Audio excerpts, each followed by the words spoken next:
Hey everyone, this is Brett Favre, Green Bay Packers Super Bowl champion, and you're watching Packers Total Access Live, your daily source for Packers content. Go Packers.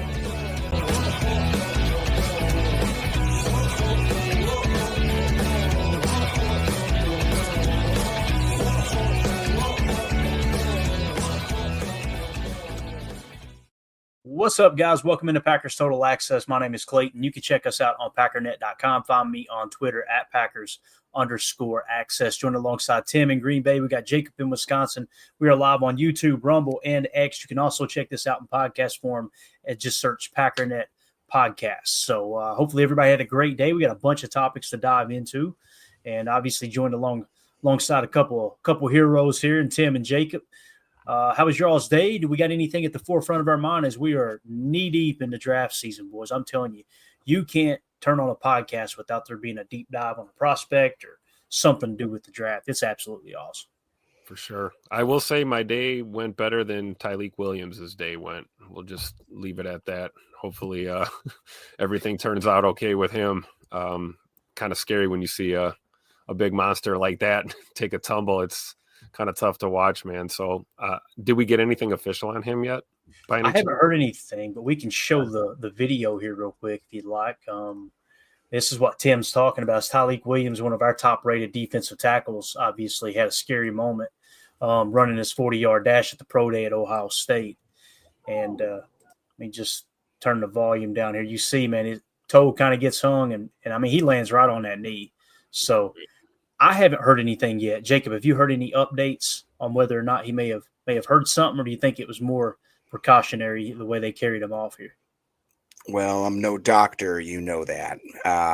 But that looks a little more precautionary, although, I mean, he hit with some impact there. That I will say, before he took that tumble, that boy was moving. Yep. He was carrying that weight pretty darn well. It definitely doesn't look good. Like, let's see here. When you see I was going to say you don't see a wobble, but you kind of do. Yeah. You know what I mean? Like how that leg just kind of looked like it didn't support it the right way. And then, right there is not good. Yeah, let's see here. Let's dive deep down the rabbit hole. Let's go half here. This guy's going to go slow-mo. Oh, my gosh.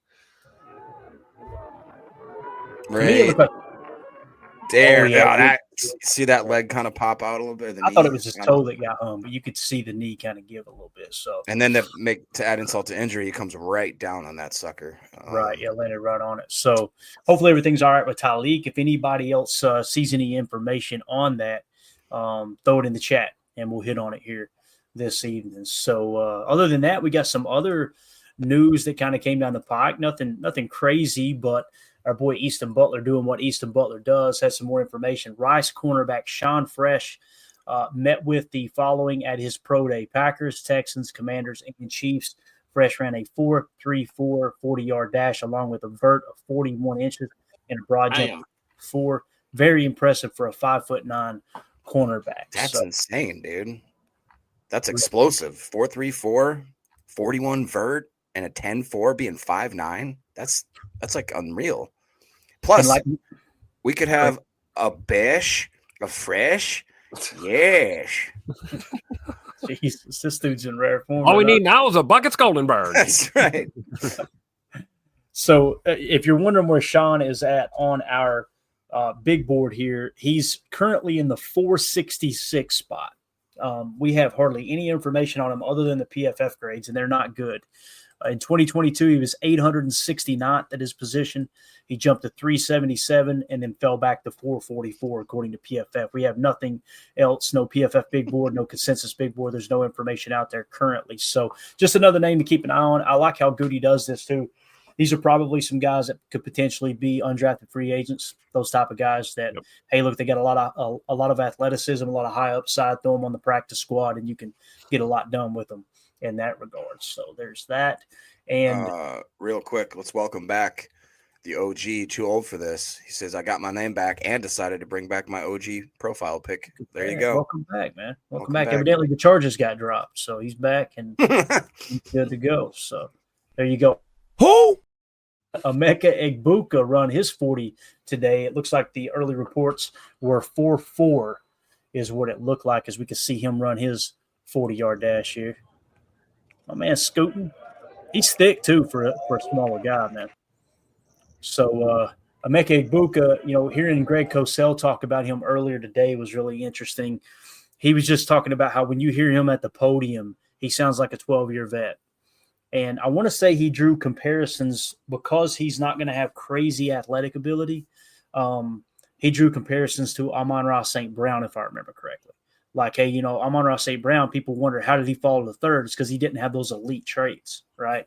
He wasn't a big body dude. He didn't have the elite traits. So that's one reason why Amon-Ra St. Brown fell as far as he did. But Emeka Egbuka, obviously, 4.4, pretty solid, right? I mean, anything under a 4.5, you feel good. Yeah. For sure. All right. And currently with Emeka Egbuka on our big board, I'm trying to remember exactly where we got him at. We gave him a little bit of a Greg Cosell bonus earlier today. He's now in the 23 spot on our board. And he was borderline right around the threshold of the Packers. So people were anticipating him running a sub 4.540. And obviously he hit the mark there. So I'd have a hard time believing he wouldn't meet all of the thresholds for the Packers based off of that. So Drew D, I remember when 4.4 was fast, and now people almost dock wide receivers for 4.4. It is wild how the 4.3s and the 4.2s have become a little more common. Definitely the 4.3s, but great point there, Drew. So since we're talking about wide receiver here, let me make a note here too. We had our boy Greg Cosell on with Ross Tucker earlier on their show today. If you guys are not subscribed to the Ross Tucker Football Podcast, you're missing out. You hear us say Daddy Sodas all the time. That's where I got that from, was Ross Tucker. Ross Tucker is an OG former offensive lineman, obviously has his own podcast now and does a heck of a job. It has several podcasts, actually. But here was Greg Cosell actually talking about, who was it here? Matthew Golden. It sounds like, and you guys correct me if I'm wrong, if I didn't hear it correctly, it sounds like Greg Cosell is saying Matthew Golden is his number one receiver in the draft. Let's hear it. What happened at the combine really had no bearing on my worldview. Was there a number one guy or a guy that's really jumped out that you loved, Greg? The guy that jumped out to me, and again, I saw him before the combine, was Matthew Golden from Texas. And he obviously ran exceptionally well.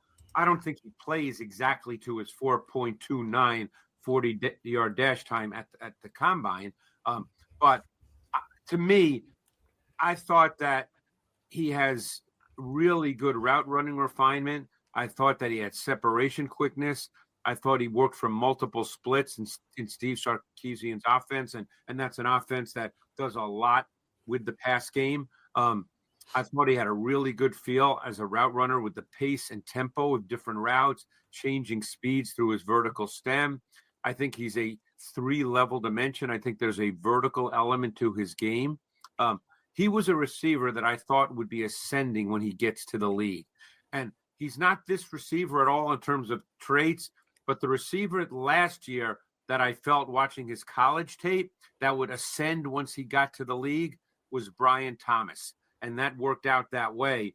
And I think Matthew Golden, to me, kind of falls into that category. I think he'll be an ascending player once he gets to the NFL. There you go. So Matthew Golden obviously on the radar big time there for the GOAT, Greg Cosell. What's your all's thoughts on that as Matthew Golden is sitting in the 33 spot? Does that change your opinion on him at all, seeing that right off the bat, Ross said, what's the one that grabs your attention the most? It's Matthew Golden. It makes me want to go back to the film room, and watch a little more tape because, looking at PFF grades and even just going by the numbers, there's a reason why I can understand some people are lower on him than others. But, when you've got an OG like that telling you what he's seeing and, makes you really think twice and makes you want to kind of check your own work, do a double take. He only graded out at a 74 last year on PFF, just under 1,000 yards receiving. But he's got that interesting build. He's at 6 feet, 195. So he's not rail thin, but he's not super thick. Right. And I think he also brings the, we talked about kick return and punt return ability. I think Matthew Golden is certainly that caliber of receiver that could kind of bring that to the table, which, a lot of rookie receivers do that in their first couple years of the league anyway. And we kind of need it right now, especially since Mr. Nixon doesn't want to return kicks for us anymore. So I'm all for multifaceted players. So I think at the very least, this makes me want to pay a little more attention to Matthew Golden. Some have him number one, some have him, like you said, in the 30s or, 40 spots. So there you go. Jacob, what about you, man? Matthew Golden. I'm not quite sold on him yet. I think that there's a lot of flashiness with that. With the trip he made to Indianapolis there, I think that really catapulted him a lot into the forefront of a lot of people's drafts. Although Prince, though, we'll go back to that super chat quick. I want to say this because people may take that the wrong way. One thing, and you guys didn't hear this, one thing that Greg Cosell specified was all of these write-ups, all of my rankings came before the combine. So that is important to mention there. But go ahead. Yep. Yeah. I'm just saying for me personally, right. I believe that was a bigger influence there. But Prince is talking about how Golden being the best route runner is becoming a theme. I'm starting to see that as well. So if he really is like that type of precise wide receiver, then obviously I wouldn't mind him being on the team. It's just whether or not I want to have him at 23. I also think that he maybe has enjoyed a little bit of loose protection because of the fact that Isaiah Bond was opposite of him, who was also pretty speedy as well, and maybe dictated that they have a little more coverage on him. So that's my only thought about there. Also, 2-0 for this Matthew Golden face. That'd be hilarious. I'm going to dig up your dead wife and do her real good. Wow, that just Emilio said it best. Look at him up. I'm not. We'll edit. You're an amazing person. You know that, don't you? Not Thank sure you, if Rich. that's going to Thank make you, the Rich. final. I was not following that up. I wasn't going to be the one that had to talk after that. Rich had to bring it up. That's the best line in the whole show. I'll tell you, let's hit this super chat. Thank you so much, Mike. Appreciate you, buddy. Mike Witt with the super chat says, I can't wait to be at the draft and boo the Vikings and Bears every time they pick. LOL. Golden reminds me of Greg Jennings a little coming out. Yeah, I could see that. Greg Jennings was a precise route runner. Yep. And the big thing about Matthew Golden, as I talked about too, man, you guys know I'm not a fan of the Underwear Olympics. To me, it was just when he ran that 4.240, it was, whoa, didn't see that coming. Yep. But again, in the SEC championship, he had arguably the best game of his career in the SEC championship, which big games, big time players show up in big time games for sure. Emilio, you got anything to add on Matthew Golden? I was going to add to that point. The fact that they go to him in those key situations is key. I mean, that team had a lot of talent on it, but you're going to go to Golden each time. I think that's killer. He came from the University of Houston before, right? And I think he broke a record there his last year before he left Houston. And then as he came to Texas, broke their record for receiving yards or catches, I think, in Texas. So, I mean, the dude has skill. I'm not going to doubt it. He's being talked as number one. It's between him, Burden, and Mack, and it's kind of crazy how much movement there has been on that from the wide receiver perspective versus last year, where Harrison's going number one overall. We're good to go. We have 10 or 12 maybe wide receivers in the top 50 or 100. It's now we have maybe 4 or 5 in the top 50 if we're lucky. Like it's a different draft this year. It really is. So if you have the talent and you need that up front, go for it. If not, I think you can find some gems in the end. Definitely. And again, Mike, thank you so much for the super chat, bud. We appreciate you. Since you brought up Isaiah Bond, Jacob, obviously lining up opposite of Matthew Golden, and we just completed I don't think we completed the top 30 visit yet, but there's one at least scheduled. I haven't heard whether or not they've already been in the house. Maybe Drew has that information. I know he's local there and gets a lot more info there in Green Bay in that regard. Isaiah Bond's scouting report, I just threw one together real quick.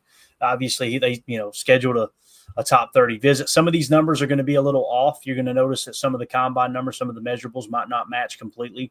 It's because it was pulling from multiple sources, but you get the gist of the information. So scouting report coming out of high school. He was a 4-star recruit from Buford High School out of Georgia in 2022.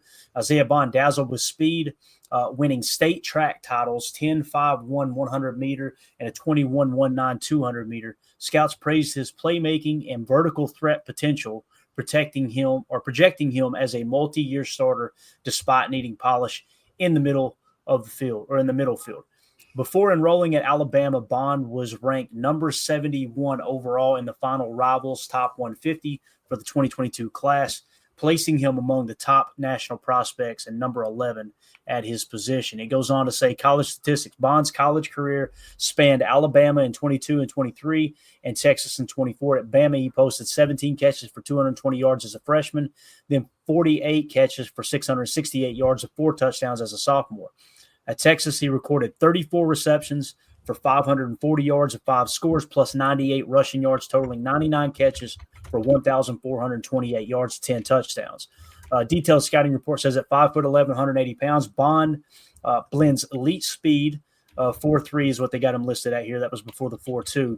With sharp route running, he beats press with quick releases and shines on deep balls. Though physical corners can jam him, his hands are reliable and he's dangerous after the catch, but his slot build raises durability concerns. He projects as a Z or slot receiver with Jalen Waddle-like upside. Injury and character concerns. I've been throwing this into the scouting reports just to do a little background check.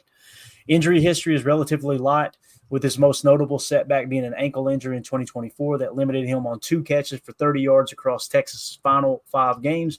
No major injuries were reported during his Alabama tenure, though his smaller frame has scouts wary of long-term durability. On a character front, Bond has no public red flags, no suspensions, legal issues, or documented team conflicts have surfaced. His transfer from Alabama to Texas after Saban's retirement appears driven by opportunity rather than discord, and he's been praised for work ethic at both stops. So he was a Nick Saban recruit, and when Nick Saban retired, he just decided, hey, let's take it over here to Texas, get some better opportunities. So I like that scouting report, man. Everything kind of checks out. No major injury concerns as long as the ankle checked out.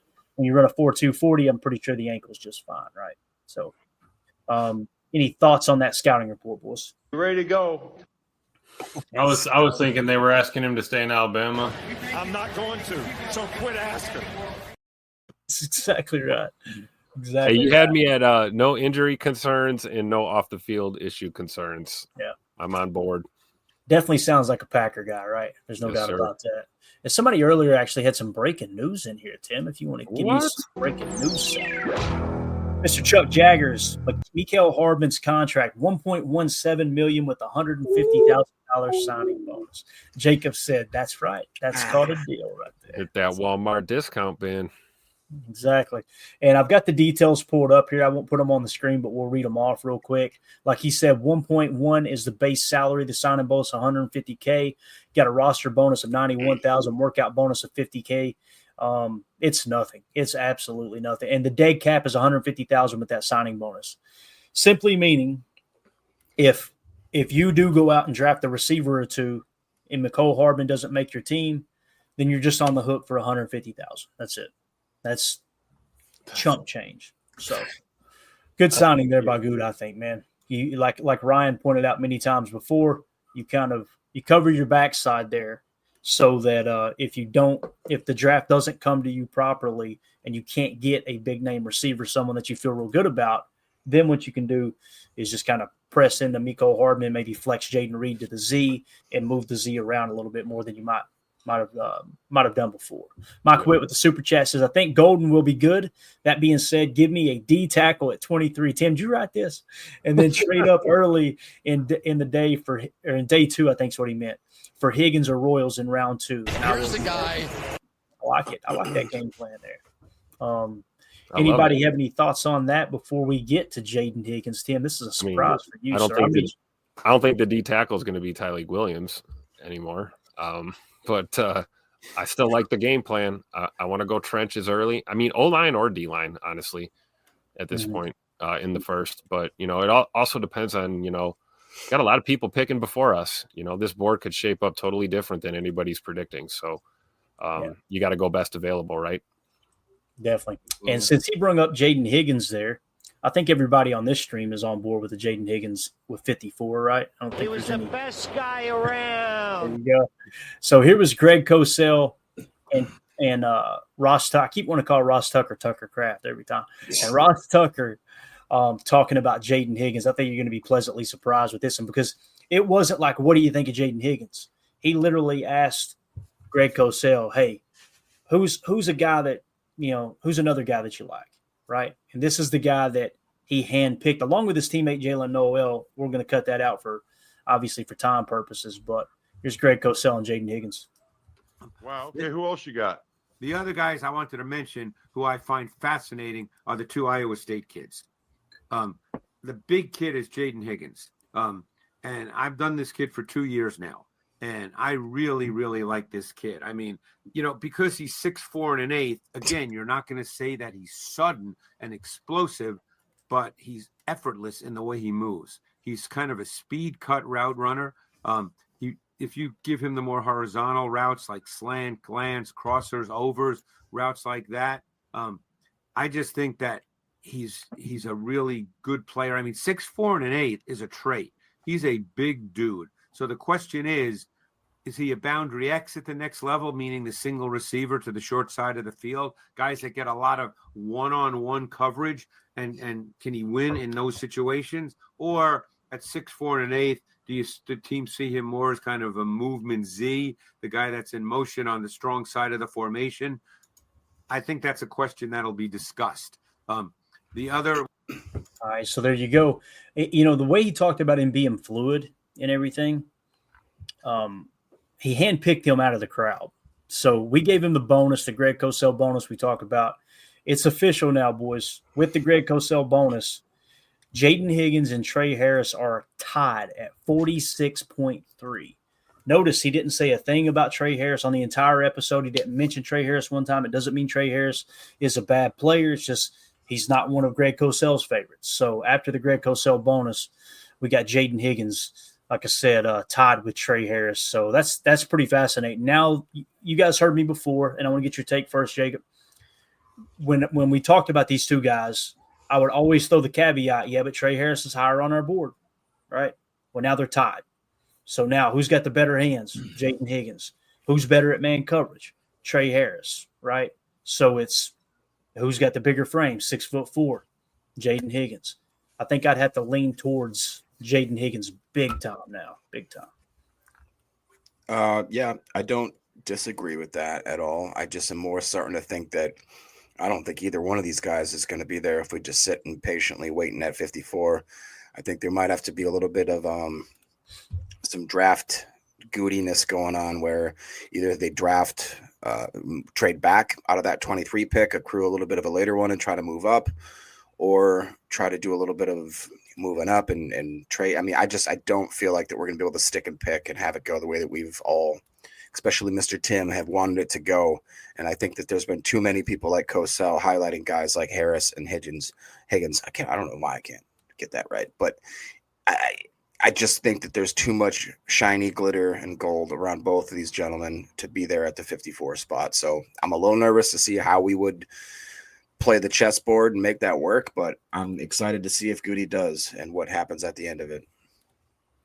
Yeah, and the way he was kind of talking about Noel too was like, hey, he's kind of got that skill too. It's not that, he just doesn't have quite the frame that Higgins has.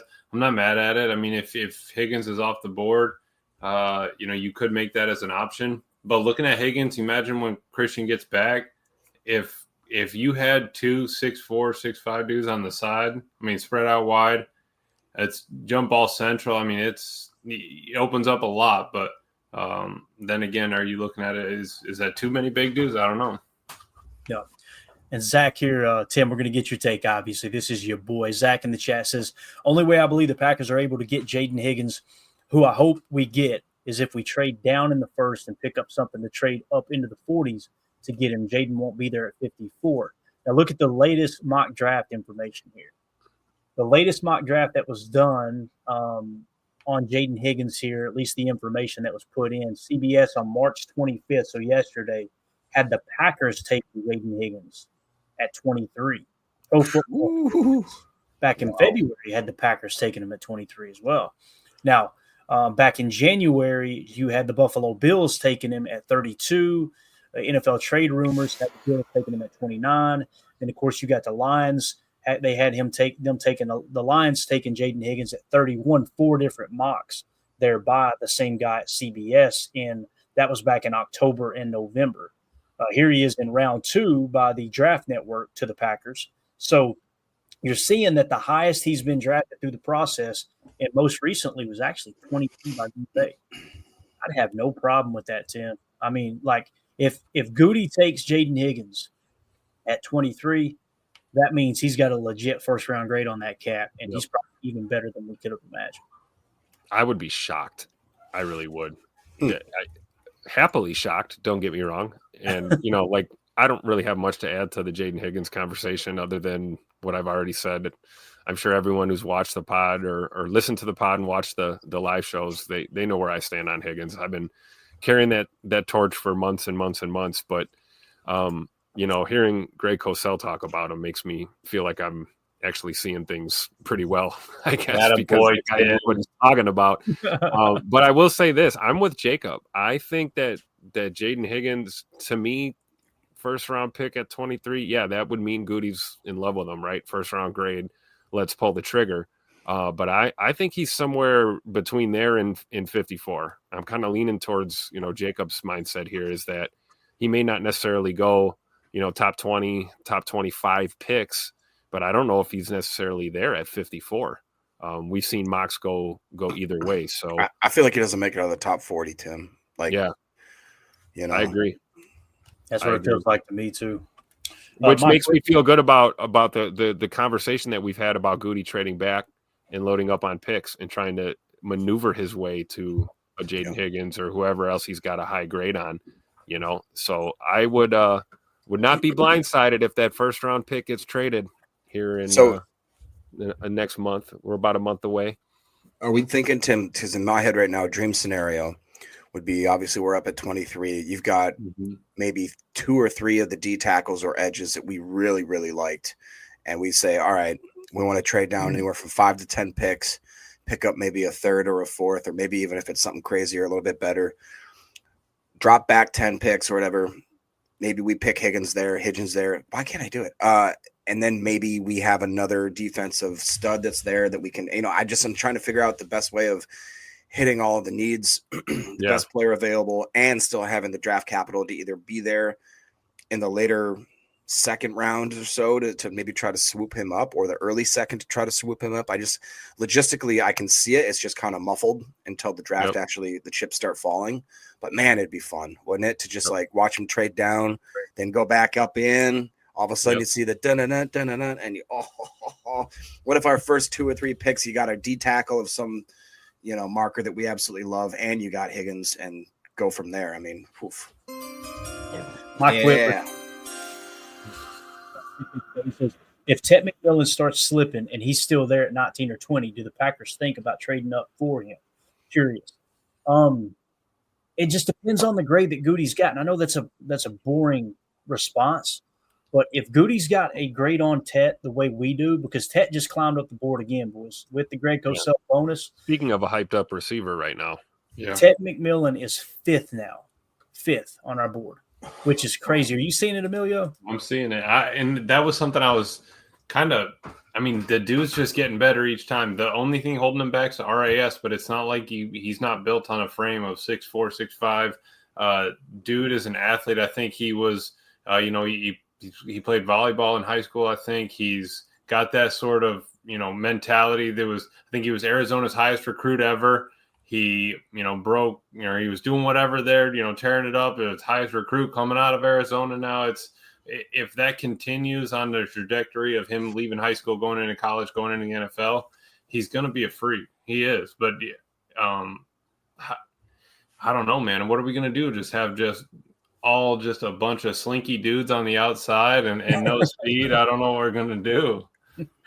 Yeah, so obviously Tet in the 5 spot now after the Cosell bonus. Would the Packers trade up to 19 or 20 to get him? If this is what Goody's board looks like, and he's fallen that far, and they got a trade partner where they could trade up and give up, say, swap first and give up a third to go get what they may think is the number 1 receiver in the draft. Sure, but keep in mind, Greg Cosell said he thinks Matthew Golden's the best receiver in the draft. Right. And that was including Travis Hunter, by the way. He thinks Travis Hunter, everything he's heard through NFL executives and coaches, is he's going to be a cornerback with wide receiver packages, is what it sounds like. Right, So, and Mark Dominic on GM Shuffle had Luther Burden the third, LB3 at the number 1 wide receiver with Tet number 2 and Golden 3. So yeah, to build off of what Mike Witt just said, Emilio, what if Tet falls to 23? You don't have to trade up and get him. It's going to be hard not to run that card up there. The way Greg Cosell talked about his fluidity, he said he reminds him of Drake London. He's that type of prospect. right. I think we should London. run a mock like this at some point where we pull the trigger on receiver at 23. However, we got to get there and see, because I'm curious to see how that would affect, going D tackle or going O line or edge, second, third Corner. round. How would that? Yeah, corner.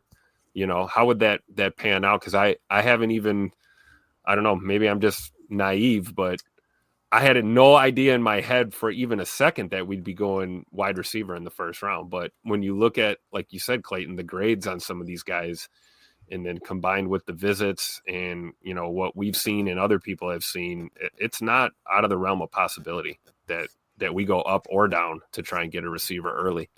I understand completely, man. Do you guys want to do it? You want to do just a really, really blazing fast mock draft for wide receiver? Yes. All right, there you go. Sweet. Is that blazing fast to be completed in hour 1? Blazing fast? I think we got to get it done in the next 9 minutes. All right. Get ready to go. So, Tim, let's just do 3 rounds. Yeah, here we go. Would that be okay? Maybe That four. we're 3? Maybe 4. Jacob, I love how when we started the show, Jacob's like, "Yeah, I'll probably just last about 40 minutes." Jacob's like, while you're at it, go ahead and trade the 7th, 6th, and 5th picks just for 1 through 4 picks, just so we can make sure we're on track.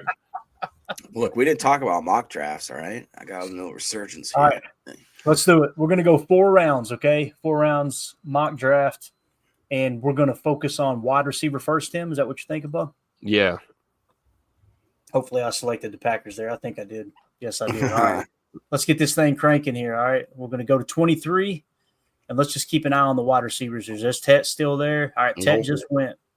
So there you go. Oh, wow. But look who's there. Best available is Emeka Egbuka, the 30th best prospect, Jaden Higgins at 52. So here's exactly what Jacob's talking about. So there's no way Higgins is on the board at 54, right? All right. Possibly Trey Harris. Very unlikely Jaden Higgins will be there. Emeka Egbuka will definitely be gone. So if we were looking at strictly wide receiver here and just going down the list, Emeka Egbuka, we've got in the 23 spot. Then we got Luther Burden, who's already gone, obviously. Matthew Golden is in the 33 spot. He's already gone. And then if you climb down, that's where you got Jaden Higgins at 52. So, yeah, it would take trading back right here, Yep. It would take trying to trade back, and I don't know if we could pull that off here in 9 minutes or not. Let's see. Jeez. So 23. Where about should we have to get? Do you think 47 probably get it done, won't it? Yeah. All right, let's see what they'll do. All right. Not enough. Let's see if they'll take that. We'll give up the 23rd for the 47th and the 78th. Everybody on board with that? It ain't gonna work, is it? It ain't even letting you. Yeah. Right, so if we took that, now I can't take that one off. Otherwise, again. we just take Egbuka right now. Did it just say accepted now? Oh, Did you boy. see that? I don't know what just happened. Yeah, screw it. We're moving on. Who we I would, drafting? honestly Let's take Higgins. No, I honestly would take Ibuka. The way Are you Greg kidding me? No, dude. The way Greg was talking about Ibuka, about being a 12-year pro, he's already a pro right now. The way he carries himself, right now, we want a tall, freaky dude because Christian's gone, right? What will we want in the future? Somebody that's Tall, freaky dude, dependable, someone that's there, someone that understands the game. He's going to be there for 10 years, right alongside Jordan Love, just spinning the rock. I don't know. Goody was at the pro day today. I mean, isn't he more of a strong slot though? Don't we kind of have that covered? That's the thing. Everybody, when they see a guy that's under 6 foot, they immediately say slot, and it's Right. not the case. He can play all over the place. Yeah, he he can. play- But what was he predominantly? Outside. That's what we talked about before too. That's just like Matthew Golden. Everybody goes, well, he's a slot. Luther Burden, he's a slot. These dudes can play outside. That's exactly what Greg Right. Cosell was So talking about. 2024, he played 343 snaps in the slot, 70 out wide. 2023 played 192 in the slot, 70 out wide. 2022, 276 in the slot, 122 out wide. That's my only point. Perfect. Bring him in. I don't Yep. care. Jacob, we can put them outside. It's just like we do with the O lineman. We take an Right. outside O lineman, bring them inside. This Let's is take the exactly wide what Greg. receiver out. It's exactly what Greg Cosell and Ross Tucker were talking about. They're like, everybody thinks you've got to kick these guys inside. It's just like, okay, they're not 6 foot tall, kick them outside or kick them inside, and it's just simply not the case. It isn't. So, I mean, we can take him. We can take the best receiver on the board, or we can take Jaden Higgins and reach. It's your all's call. I'd take Egbuka. Round I 1. would as well. Let's go around. So, all right, Emilio's got it. So, Jacob, who you taking? Higgins? Is that right? Oh, it don't matter. I already got voted out. All right, we're going to make Egbuka. There you go. Next pick. Moving along. Oh, This receiving is tough. So Darius Alexander at the top of the list here, according to the mock draft database.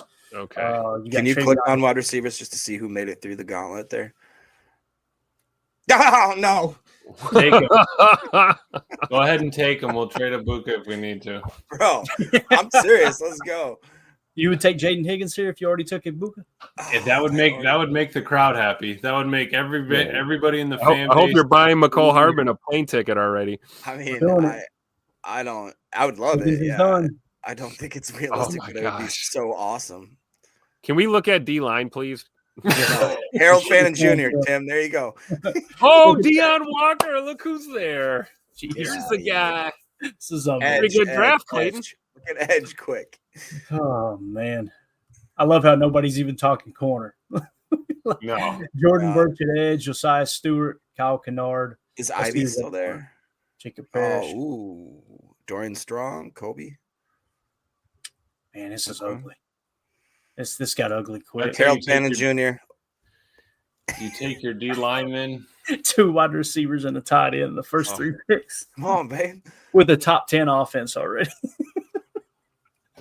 Oh, man. What are you thinking here, boys? Deion Walker or bust.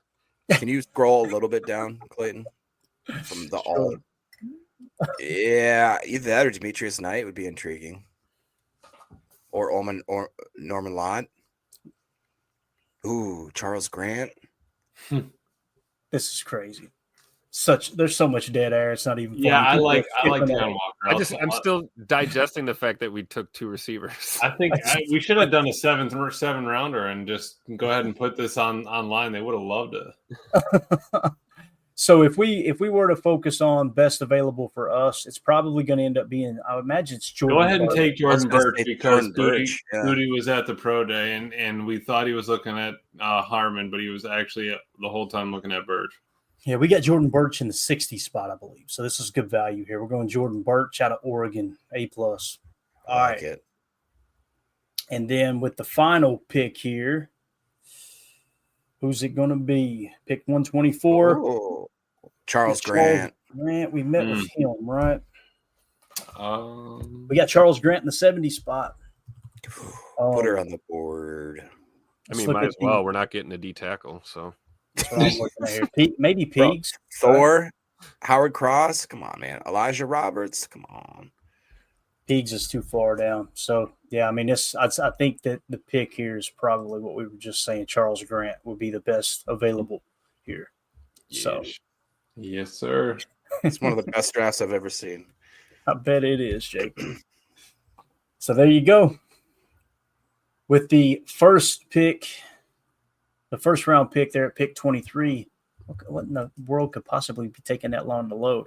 With the 23rd pick, we went Emeka Egbuka at wide receiver out of Ohio State. 54, Jaden Higgins out of Iowa State. 87, Jordan Birch, edge out of Oregon. And then 124, we went Charles Grant out of William and Mary, interior offensive line that has a tackle background, if I remember correctly. You got a super chat here from Zach. Thank you, buddy. I love your show, but the biggest thing that I disagree with, Jaden Reed cannot play outside in the NFL. He's on the field 33% of the time because he cannot beat man-to-man. He's too small. 33% shows it. There you go. Zach has spoken. Thank you for the super chat, buddy. Appreciate you, man. Appreciate the conversation. That's all we need. A little bit of freedom to be able to say it. That's all, Zach. Appreciate it, That's bud. all we ask him for. Appreciate the kind words there, Zach. Thank you, man. Anything else y'all want to add to that quick little mock draft before we move back into some of the other stuff we were covering? You might as well put that on You might as well put that out there for the world to see, Clay. That's I'm not a win. posting That's that on terrible. Twitter. I'm not doing that. Honestly, if we would swap Emeka for maybe like a good D tackle, I think this is a great draft. Oh, now we want a D tackle. Right. King Sean says, Clayton, if you post this, half of the X followers are going to look like that Matthew McConaughey meme smoking a lung dart with the big eyes. Look, we draft 2 wide receivers and Jake comes out of the woodwork. Whoa, Where'd look he at here, come 2 wide from? receivers. Exactly. Oh, man. Shavink's like, you didn't take Colston Loveland? What are you doing? All right. Any other thoughts on that mock there, boys? Any at all? No. I think, to be honest, I don't think they're going to pull the trigger on a wide receiver unless something drops them into the second or the third. I think that they'd rather probably pull the trigger on a fast guy, 6th, 7th round. And just, if you just need a speed guy, why are we going to go ahead and spend that capital that's up front if we need to fill D-line, edge, corner, everybody, we need another backer. I think that you can get a little bit more from the end of the draft. Yeah. True D doesn't like how the wide receiver turned out. Well, my, how the turntables. The turntables. Oh, man. Let's see what Greg says here. Greg says, as Clay said, top 10 offense adds wide receiver in the first and the second. Shaking my head. Yeah, it's a tough look, but You never know. again, I think that the more that we look into the wide receivers in this draft, it just screams second round. There's going to be a little cluster there that you could kind of take your pick. We've seen Jaden Higgins fall here. We've also seen some of the most recent mock drafts that we showed just a second ago with him potentially going the 23rd pick in the first round. Like, that's crazy that the Packers would take him with the 23rd pick, but is it? Because when you hear people talk, what's the knock on Jaden Higgins? If you were to say Jaden Higgins is a first-round pick, what is the rebuttal that he's not a first-round pick? Like, how would you argue against it? Now, I'm genuinely asking. There's no wrong answer. I'm trying to think of one myself. Like, it's not the size. Speed, It's not probably. the speed. Yeah. It's not the hands, right? It's not the lack of ability to get open against man coverage. It's not a small school. Yeah, that's it, right? That's probably the only thing is Iowa State maybe not playing, the greatest of competition. So I can't wait, man. You know how awesome it's going to be if we're sitting at that draft party and Jaden Higgins goes in the first round. Like, seriously, the live reaction on our show is going to be bananas. Probably going to be a monitor or 2 broken in the old Airbnb. So, but there you go. There it is. Emeka Egbuka at 23, Jaden Higgins 54, Jordan Burch 87, and then at 124 we went Charles Grant, offensive lineman out of William and Mary. That's going to do it for hour 1. For those of you listening on the pod, we will see you on the other side for hour 2. We appreciate you more than you know.